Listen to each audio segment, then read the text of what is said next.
Some 8,000 internally displaced Syrians living near the Jordanian border have just received much-needed humanitarian supplies. This was the first delivery of aid in more than a year. The US-based non-governmental agency called the Syrian Emergency Task Force organised the effort with support from the US military. Syrian government and Russian forces have surrounded the camp since 2019, accusing its residents of supporting anti-government fighters. They've also prevented UN aid deliveries. Mouaz Moustafa is the executive director of the Syrian Emergency Task Force and joins us from Washington, D.C. Great to have you with us. It sounds like this has been a desperate, or still is a desperate situation for people living in this camp. What aid have you managed to take in? What was needed? So since the inception in 2014 of this camp, they've lived under the protection of being within the 55-kilometer zone of the international coalition, next to an international coalition garrison and with U.S. partner forces there, but they have been besieged, as you mentioned, and it's been a desperate situation. The siege continues by Russia, Iran, and the Assad regime, but we've already delivered, thank God, with the support of the U.S. military on available space for ongoing operations, diverting no resources or funding from the U.S. government. We've been able to bring in seeds, wheat seeds, vegetable and fruit seeds, and irrigation equipment, things that can help them sustain themselves. And we are planning on bringing in much more aid that we're procuring and then sending over. So it's for once a story of a good story out of Rukban, and the people on the ground deserve all the education, food, medical needs that they need, and hopefully we'll be able to help continue to do that.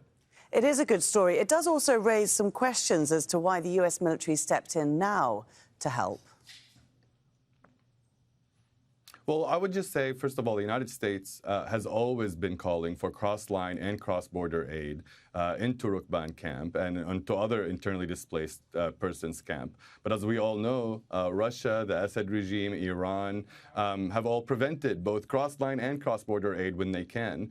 And the problem is the process that the United States, the rest of the international community has been relying on is the UN, the UN process to bring aid to this camp. But this UN process based in Damascus, the UN Damascus office, is under essentially control of the Assad regime. And so relying on a process to break a siege that has the veto power of the people that are implementing the siege, like Russia and Iran, has been an issue for so many years. And what happened about really, a couple of years ago is we identified a way that an NGO and that the American people and whoever donates to this nonprofit American organization found a legal way to be able to utilize something called the Denton program, which allows us to use, based on available space for ongoing operations, U.S. military transport. And we can't thank enough the Department of Defense through OIR for supporting this process. And again, it's something that at the end of the day is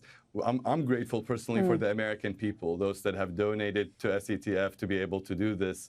And, it's just now that we've been able to make this breakthrough. And I hope this can bring about a more sustainable solution where the UN does deliver aid, where the bordering countries do open their borders. But until that day comes, the people of Rukban deserve support. And the Syrian Emergency Task Force, the people of the United States, those who also support us, are committed to that for the long term. Well, one wonders what the reaction of the Syrian regime and others that support it will be, because your organisation, and with the support of the US military, has effectively broken the siege that the Assad government tried to impose on Rukban. That's absolutely right. Not just the Assad government. The Assad government, Russia, and Iran and Iranian-backed militias that are in the region that surround the camp. Not to mention Arab countries within the Arab League that are normalizing with Assad as well, that do not allow, cross-border aid. Despite all of that, we're able to do this. And in terms of the reaction, well, let's just look at the actions. Today, as I'm sitting talking to you, the Russian Air Force is killing civilians. There have been massacres committed over the last 24 hours by Russia. These lives of these children, men, women, they're no less human than our brothers and sisters being killed by the same Russian forces in Ukraine. And this is the reaction we're seeing, a continued besiegement and Russian Air Force and Assad regime bombardment of civilians in Syria, while American military planes working with an NGO are providing aid to a camp besieged by them. Mouaz Moustafa, let's not take away from the fact that it is still a good day that people there have got aid. Thanks very much for joining us from Washington, D.C. Thank God.